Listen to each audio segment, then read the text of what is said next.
Marilah kita senantiasa bersyukur kepada Allah atas segala nikmatnya.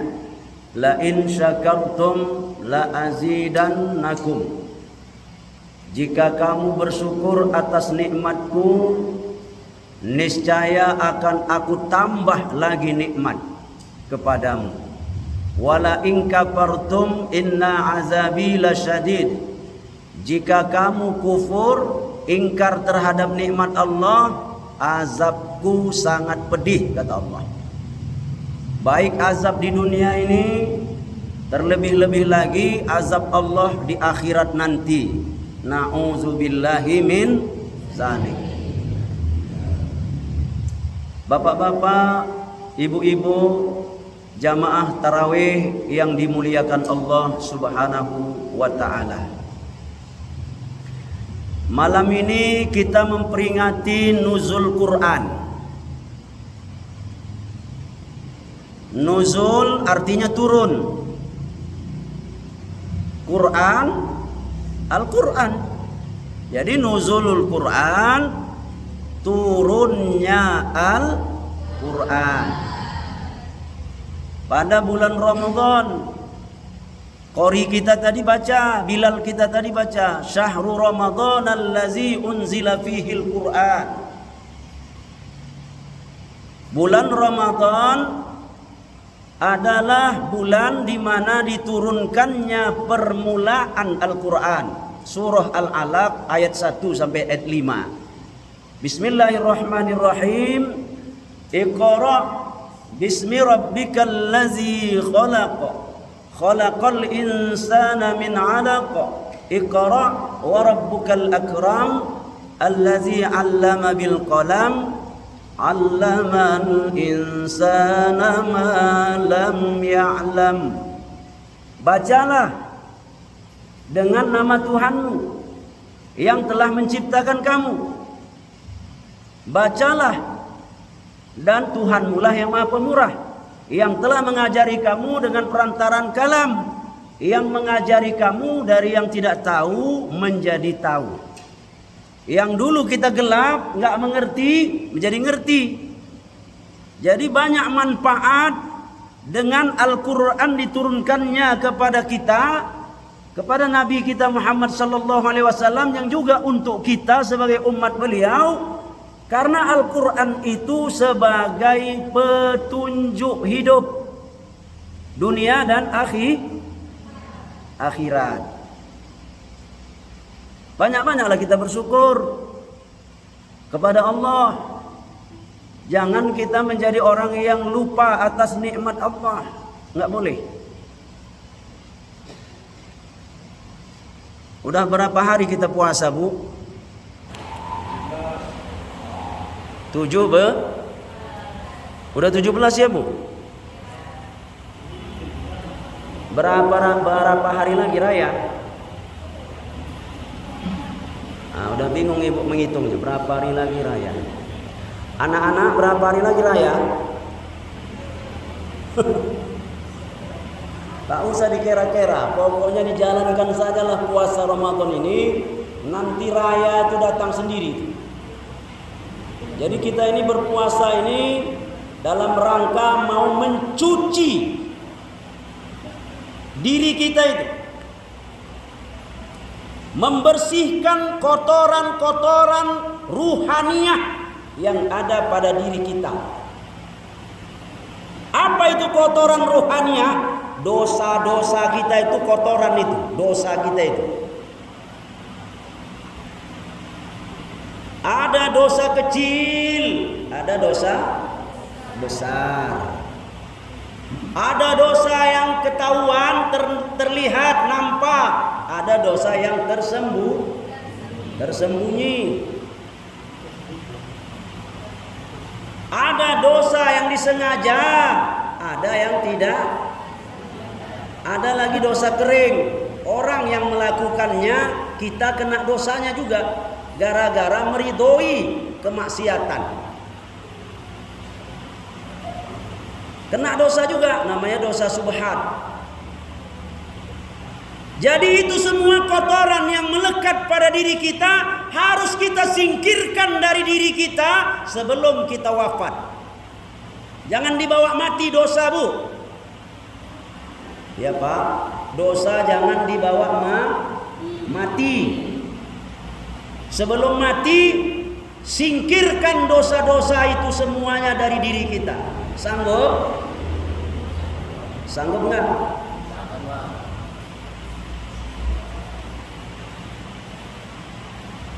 Insya Allah. Bagaimana Ustadz menyingkirkan dosa dari diri kita? Dosa saya banyak, Ustadz. Banyaknya buih di tepi pantai sana barangkali belum seberapa dengan dosa saya. Dari mulai saya akil balik remaja sampai saya dewasa sampai tua, dosa terus terjadi dan terus terjadi dalam kehidupan kita. Mulai bangun tidur sudah buat dosa, sampai tidur lagi buat dosa. Cemana lah itu menyingkirkannya Pak Ustadz? Nah inilah penting, ini mau saya sampaikan malam ini agar kita insya Allah nanti tatkala dipanggil oleh Allah, ajal datang menjemput, masa di dunia telah habis, kita berpulang ke rahmatullah, husnul khotimah. Ya Allahu biha, ya Allahu biha, ya Allahu bi husnil khotimah. Mati dalam keadaan husnul khotimah, itulah mati yang paling bagus.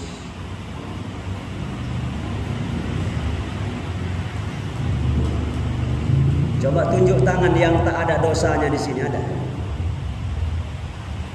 Saya sendiri tak berani tunjuk tangan. Nggak bisa kita dibilang nggak ada dosa. Apalagi perempuan, banyak kali dosanya. Dosa melawan sama suami, dosa menyembunyikan duit suami, dosa berlebih-lebihan dalam membelanjakan uang suami, dosa berkata kasar kepada suami. Wah, banyak kali dosa kita. Dosa bapak-bapak lebih banyak lagi.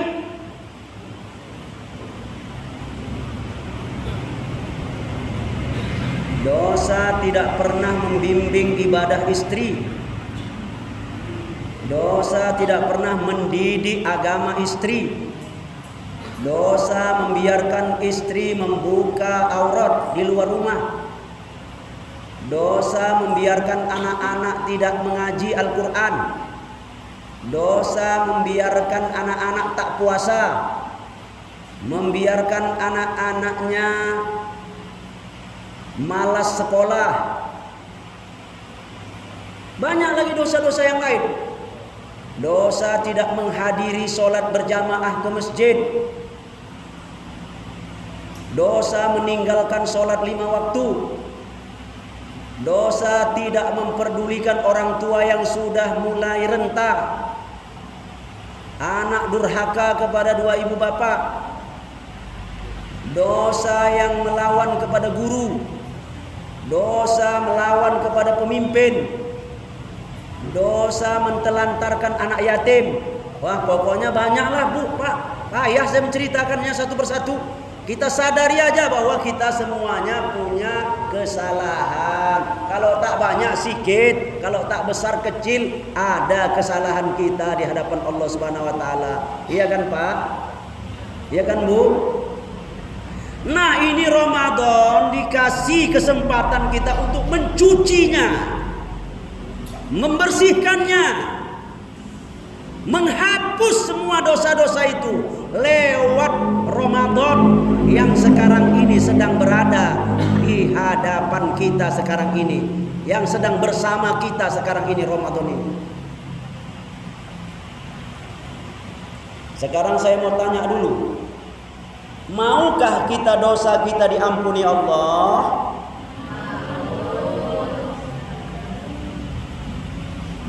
Anak-anak mau dosanya diampuni Allah?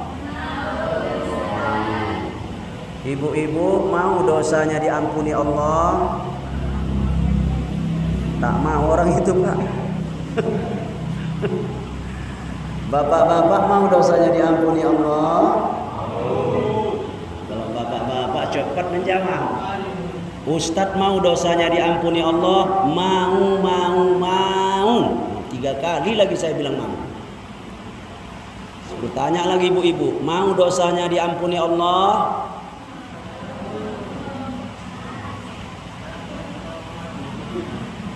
Oke, sepakat kita ya. Jangan mati bawa dosa. Sepakat? Jangan mati bawa dosa. Mati bawa pahala, bawa amalan. Dosa-dosa kita sudah kita minta diampuni oleh Allah sebelum kita mati. Makanya kan ada doa itu, Allahumma inna nas'aluka salamatan fid dini. Ya Allah, selamatkanlah aku dalam agamaku, afiatan fil jasadi. Sehatkanlah jasadku, fisikku sehatkan ya Allah. Wa ziyadatan fil ilmi, tambahi ilmuku. Wa taubatan qoblal maut, diterima taubat sebelum mati. Wa maghfiratan ba'dal maut, diampuni Allah dosa-dosa kita setelah kita mati. Enggak ada bawa dosa. Enak apa enak? Itulah yang kita minta selalu kepada Allah agar dosa kita diampuni. Dan Ramadan ini dijanjikan Allah, siapa yang puasa di bulan Ramadan dengan iman dan mengharap ridho Allah, maka diampuni dosa-dosanya. Itu janji loh, janji Nabi kita itu. Nggak mungkin bohong Nabi kita itu. As-siyamu li wa ana ajzibi, kata Allah. Puasamu itu untukku, puasamu itu untukku, puasamu itu untukku, kata Allah. Wa ana ajzibi, aku yang akan mengganti puasamu itu dengan pahala yang senilai dengan puasamu. Jadi kalau puasanya bagus, pahalanya bagus. Kalau puasanya kurang bagus, maka pahalanya pun ya kurang bagus. Bagus-baguslah kita berpuasa dengan iman dan mengharap ridho Allah. Malam ini kita memperingati nuzulul Quran. Al-Quran kitab suci kita. Tidak ada yang mampu menandingi kesucian Al-Quran. Walau ada kitab-kitab yang lain selain Al-Quran, tidak ada yang menandingi Quran. Jangankan lebih daripada Quran, setara pun saja dengan Quran tidak ada. Makanya kita gemar membaca Quran. Jangan pernah bosan baca Quran, ya anak-anakku. Ya, tadarus kalian baca Quran. Anak-anak baca Quran, wah luar biasa indahnya. Remaja baca Quran, masya Allah luar biasa indahnya. Bapak-bapak baca Quran juga mantap, bagus. Ibu-ibu baca Quran, semua golongan usia membaca Quran, tidak ada orang menyalahkan. Sekarang ini kan sudah ku tengok dunia entertain ini udah luar biasa sekarang ini. Ada lagi namanya aplikasi TikTok. Dari mulai anak kecil kayak siapa namanya ini anak kecil ini? Si Jannah. Sudah pandai main TikTok, Pak. Berjoget-joget. Sampai nenek-nenek main TikTok.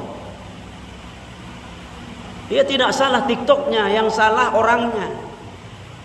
Berjoget-joget, menampakkan bentuk tubuh, kadang-kadang membuka pakaian sebahagian, menampakkan aurat.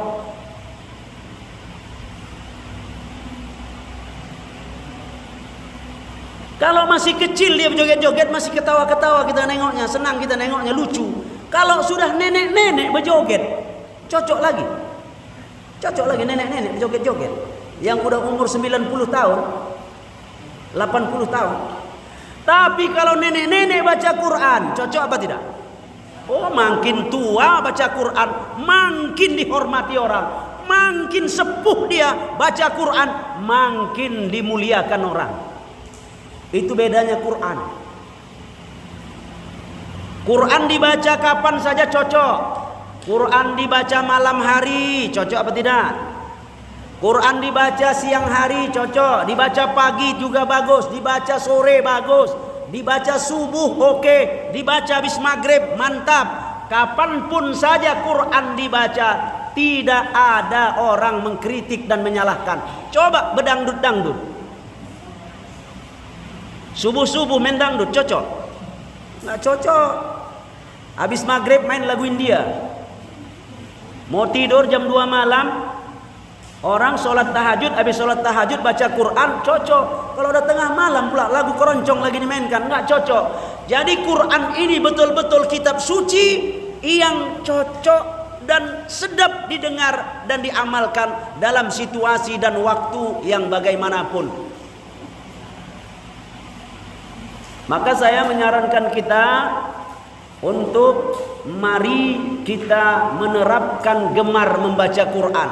Apa rupanya faedah membaca Quran ini? Salah satu faedah Pak membaca Quran ini Pak, diselamatkan Allah kita dari sifat pikun atau penyakit pikun. Penyakit apa? Pikun. Pikun ini lupa dia, entah jam berapa sudah lupa dia, siang apa malam lupa dia.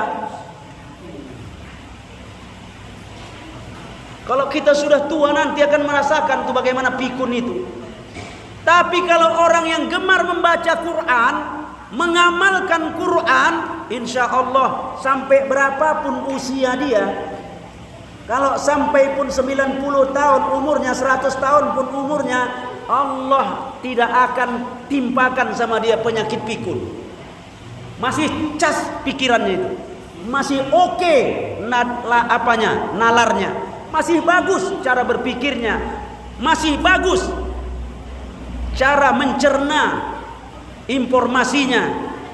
Makanya nggak ada ulama yang pikun, kiai pikun, nabi pikun, nggak ada. Kenapa? Mereka itu orang-orang yang gemar membaca Quran dan mewiridkan bacaan Al-Quran, mengamalkan Al-Quran. Maka Allah akan selamatkan dia dari penyakit pikun. Sempat pula nanti pikun kita tak tahu kita mana anak kita, mana anak orang, mana istri kita, istri orang. Gawat itu Pak. Saya datang malam ini, malam ke-18 Ramadan, sengaja saya ke sini. Bunut ini dah nggak asing lagi bagi saya. Ibu-ibu pun dah kenal sama saya kan Bu. Apalagi anak-anak udah sering nengok saya. Nah, oleh karena itu kita ini silaturahimnya sebenarnya.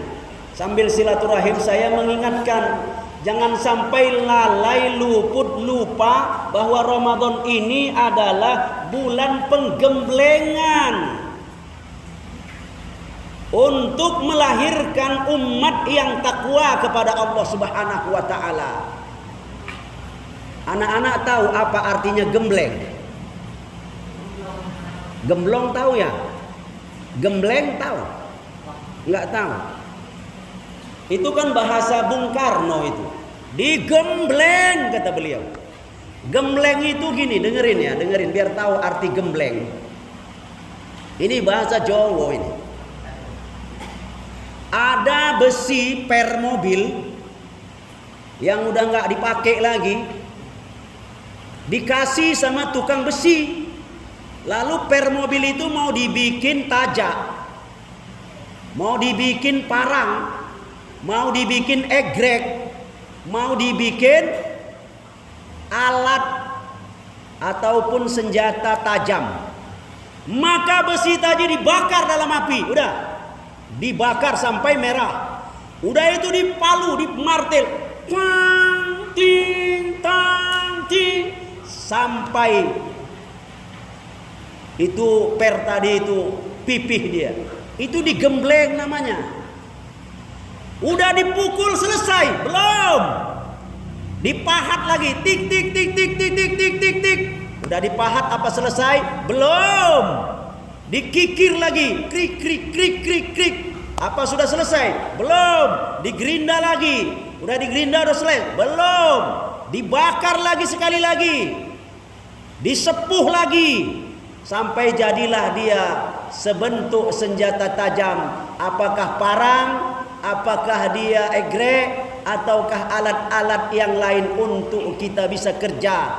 Itu namanya digembleng, ditempa, berkali-kali dia ditempa, sehingga dia jadilah barang yang sangat kita butuhkan dan sangat berguna bagi orang-orang yang ingin kerja. Dan kita digembleng itu seperti itu.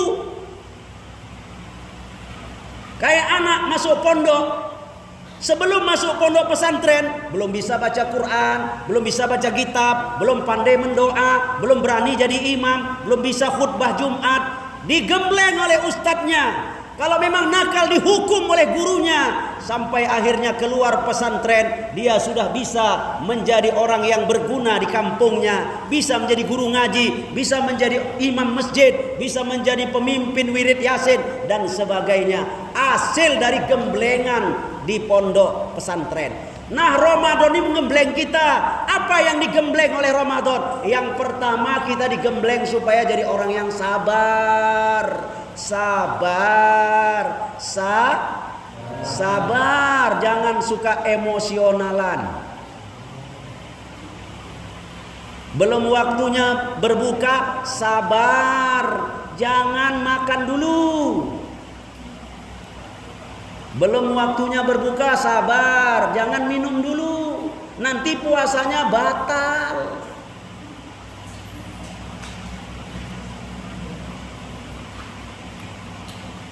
Begitu kita malasnya bangun jam 4 untuk bangun sahur, tapi kita tuh sabar, bangun juga. Anaknya malas bangun, oh Ali bangun kau nak, sahur nak. Anaknya nggak mau bangun, tidur juga. Ibunya sabar membanguni berkali-kali, nak bangun nak. Nggak mempan juga dibangunkan dengan kata-kata, diambil air 1 gayung. Akhirnya disiram, bangun juga. Bapaknya juga digoyang-goyang, Pak E sahur. Alah, malas ngantuk kali Pak E, puasa apa enggak? Sabar kita menghadapi itu semuanya. Kalau enggak Ramadan mana ada kita kayak gitu, ya kan? Innallaha ma'as-sabirin. Allah beserta orang yang sabar. As-sabru nisful iman. Sabar itu setengah dari iman. Kalau orang ngaku beriman tapi tak ada kesabaran, rasa-rasanya dipertanyakan keimanannya itu. Jadi mau jadi orang beriman, bawalah sifat sabar. Tahan diri untuk hal-hal yang membahayakan diri dan orang lain. Tahan dia, jangan diturutkan. Itu sabar. Yang kedua, Bapak Ibu, kita digembleng untuk bisa hidup sederhana. Ramadan ini bulan kesederhanaan, bukan royal poya-poya menghamburkan harta makanan secara boros. Bukan. Ramadan mengajarkan kita hidup sederhana. Yang makan 3 kali jadi 2 kali. Pagi sahur, nanti sore berbuka. Tapi kenyataannya kan enggak ya. Bulan Ramadan bulan borong memborong. Kalau enggak Ramadan belanja 50.000 satu hari cukup. Bulan Ramadan 100.000 kurang.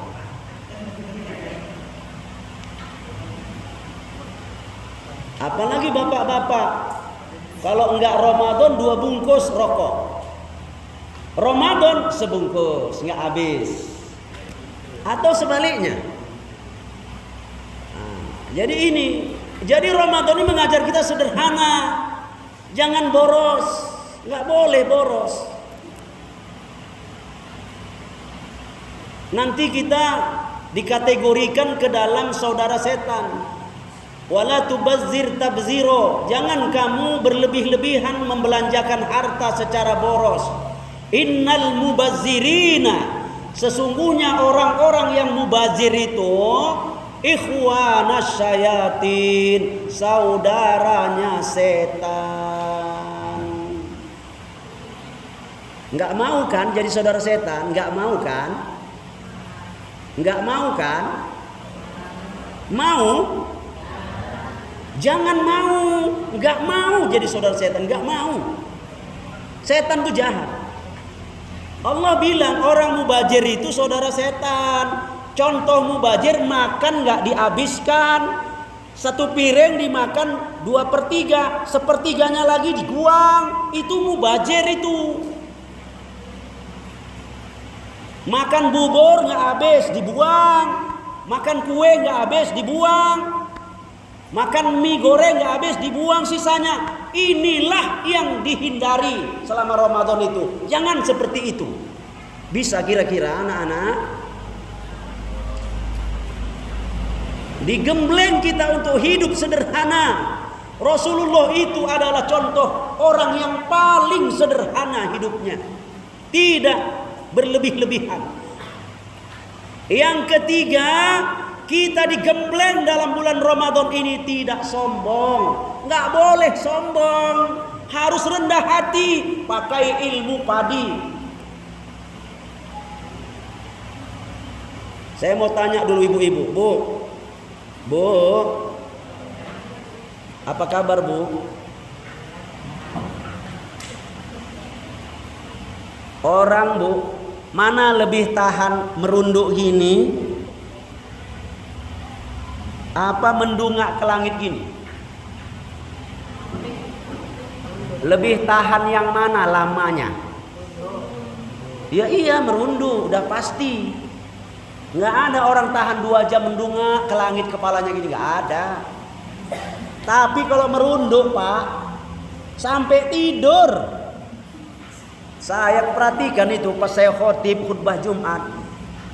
Jamaah Jumat yang dimuliakan Allah, di sudut sana udah mulai merunduk tidur. Sudut sana merunduk tidur, tahan. Artinya isyarat itu kepada kita bahwa merunduk itu lebih baik dan lebih mampu kita melakukannya daripada mendungak menengok ke atas. Artinya janganlah dibiasakan menengok ke atas, menengok ke atas, ke atas, ke atas, lupa menengok ke bawah kita. Jangan tengok orang yang di atas kita, karena di atas dia masih ada lagi, di atasnya lagi, masih ada di atasnya lagi. Tapi lihatlah yang di bawah kita keadaannya. Kalau masalah dunia, agar apa kita? Agar merasakan nikmat Allah itu dan mampu kita berterima kasih atas nikmat itu. Kita umpamanya hidup kita pas-pasan. Kita tengok di bawah kita ada yang lebih parah lagi keadaan daripada kita. Yang di bawah kita tadi menengok lagi di bawah dia lagi, masih ada lebih parah lagi daripada dia. Sehingga semuanya akan menjadi orang bersyukur. Nggak sombong jadinya dia. Orang yang punya kendaraannya sepeda motor, lihat di bawah dia lagi. Syukur saya punya sepeda motor, teman saya cuma sepeda dayung. Yang punya sepeda dayung, lihat di bawahnya lagi. Syukur saya punya sepeda, dia bawa saya, dia nggak punya sepeda, jalan kaki. Yang jalan kaki, lihat di bawahnya lagi. Syukur saya masih bisa jalan kaki. Itu saudara saya udah nggak bisa jalan kemana-mana. Yang nggak bisa jalan pun masih lihat di bawahnya lagi. Masih syukur saya, masih bisa lagi saya untuk sholat, untuk pergi kemana-mana dibawa keluarga saya. Itu sudah berbaring di rumah sakit, nggak bisa kemana-mana lagi. Begitulah hendaknya kita lihat di bawah kita, lihat di bawah kita, agar timbul rasa tawaduk kepada Allah, rendah hati kepada Allah, tidak melonjak menjadi sombong. Tapi kalau memandang ke atas, ke atas, ke atas, dan kita ingin melampaui dia, mengejar dia, maka pertarungan dunia ini nggak akan pernah ada selesai-selesainya. Dan Ramadan mengingatkan kita agar kita menjadi orang yang tawadhu, rendah hati, dan mampu bersyukur atas apa yang sudah ada.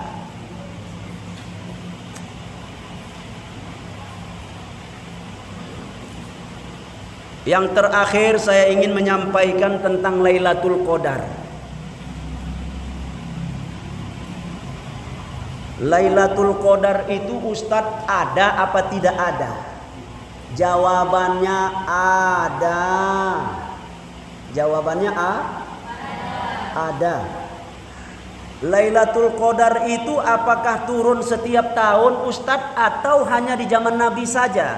Jawabannya, Lailatul Qadar itu turun ke bumi ini setiap tahun dan setiap bulan Ramadan. Tidak ada satu jengkal pun dari bumi ini yang tidak dilintasi oleh Lailatul Qadar. Tidak ada. Pasti dilintasi oleh Lailatul Qadar itu. Termasuk kampung kita ini, masjid kita ini dilewati oleh Lailatul Qadar itu. Dia berjalan terus melintas sampai terbit fajar. Makanya jangan sampai kita lewatkan ini. Bagaimana caranya? Maka kita isi di malam-malam Ramadan dengan banyak beribadah. Bagaimana mengetahui turunnya Lailatul Qadar? Kita pertama mengetahui turunnya Lailatul Qadar itu di malam hari. Lailatul Qadar tidak turun siang, tapi dia turunnya malam. Lalu malam kapan Pak Ustadz? Malam-malam ganjil 10 akhir Ramadan. 21 atau 23 atau 25 atau 27 atau 29.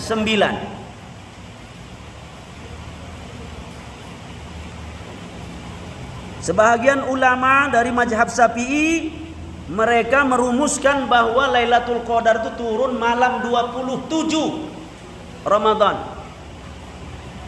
Tapi menurut Imam Ghazali, kata beliau, apabila Ramadan dimulai hari Minggu, dengerin baik-baik. Apabila Ramadan dimulai hari Ahad, Ahad itu Minggu. Lailatul Qadar jatuh malam 29. Kemarin hari apa dimulai Ramadan? Berarti Kamis. Bukan Minggu kan? Apabila Ramadan dimulai hari Isnin, Lailatul Qadar akan jatuh malam 21.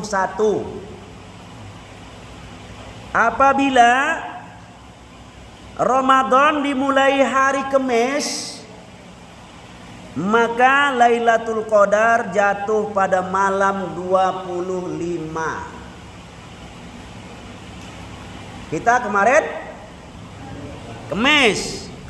Berarti siap-siaplah kita jaga malam di malam 25. Kemungkinan besarnya itu Lailatul Qadar itu malam 25. Kalau bisa banyak iktikaf, banyak baca Quran, banyak berdoa, minta sebanyak-banyaknya apa saja yang baik-baik di malam itu. Kalau Ramadan dimulai hari Sabtu, maka malam Lailatul Qadarnya jatuh pada malam 23. Jika Ramadan dimulai hari Jumat, maka Lailatul Qadarnya jatuh malam 27. Kita dimulai hari Kamis. Kemungkinannya itu Lailatul Qadar malam 25. Ini saya sampaikan sekarang ini untuk diingat, dijaga-jaga. Tapi ini bukan kepastian 100%. Ini risetnya Imam Ghazali rahimahullah. Imam Ghazali. Siapa Imam Ghazali ini? Imam Ghazali ini seorang ulama besar, ahli daripada ilmu tasawuf dan ilmu akhlak.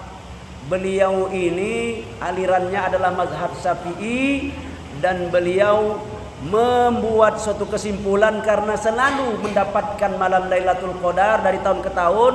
Dari pengalaman beliau itulah beliau rumuskan, kalau Ramadan dimulai hari ini, malam kesinilah Lailatul Qadarnya. Kalau Ramadan dimulai hari ini, berarti Lailatul Qadarnya malam sekian. Itu hasil pengalaman beliau setiap tahun dapat Lailatul Qadar. dan dituliskan beliau di dalam kitabnya, dan ini menjadi petunjuk bagi kita yang awam ini. Jamaah yang dimuliakan Allah, kemudian daripada itu juga saya mengajak kita masyarakat di sini untuk menjaga kesehatan. Karena Ramadan masih ada beberapa belas hari lagi ke depan. Jangan sampai kita kalah, ya. Kalah artinya menyerah disebabkan keadaan. Jaga kesehatan, jaga ketertiban, jaga keselamatan, apalagi yang di rumah menggunakan masak pakai kayu bakar, jangan sampai memicu kebakaran gara-gara lupa matikan api, ya. Begitu juga anak-anak kami yang suka main-main bunga api, main petasan, main kembang api, main mercon, hati-hati bisa memicu bencana, nggak boleh. Karena kita nggak tahu apakah tahun depan masih ketemu Ramadan. Makanya kita jadikan Ramadan tahun ini betul-betul pensucian daripada segala aib, naib, dosa yang kita kerjakan. Minta tolong kita kepada Allah supaya itu diampuni Allah, supaya semuanya itu diterima taubat kita oleh Allah Subhanahu wa taala. Ramadan ini bulan taubat, Ramadan ini bulan maghfirah, ya. Bagaimanapun banyaknya dosa kita, besarnya dosa kita itu, asal betul-betul minta ampun kepada Allah, betul-betul kita berpuasa di siang Ramadannya, malam-malam banyak kita beramalan sunnah, yaitu sholat tarawih, baca Quran, banyak berzikir, minta ampun kepada Allah. Insya Allah akan diampuni oleh Allah semuanya. Selesai nanti Ramadan masuk Idul Fitri, kita bertakbir, memuji Allah Subhanahu wa taala, membesarkan dan mengagungkan nama Allah Subhanahu wa taala, kita meneteskan air mata, berpisah dari Ramadan. Ramadan telah berlalu dan kita sudah mendapatkan ampunan dari Allah Subhanahu wa taala. Rasa kesyukuran itulah yang menyebabkan berlinangnya air mata di malam Idul Fitri tadi. Oleh karena itu, sekali lagi saya ingatkan, mari kita jaga kesehatan, jaga ketertiban, jaga keamanan kampung kita.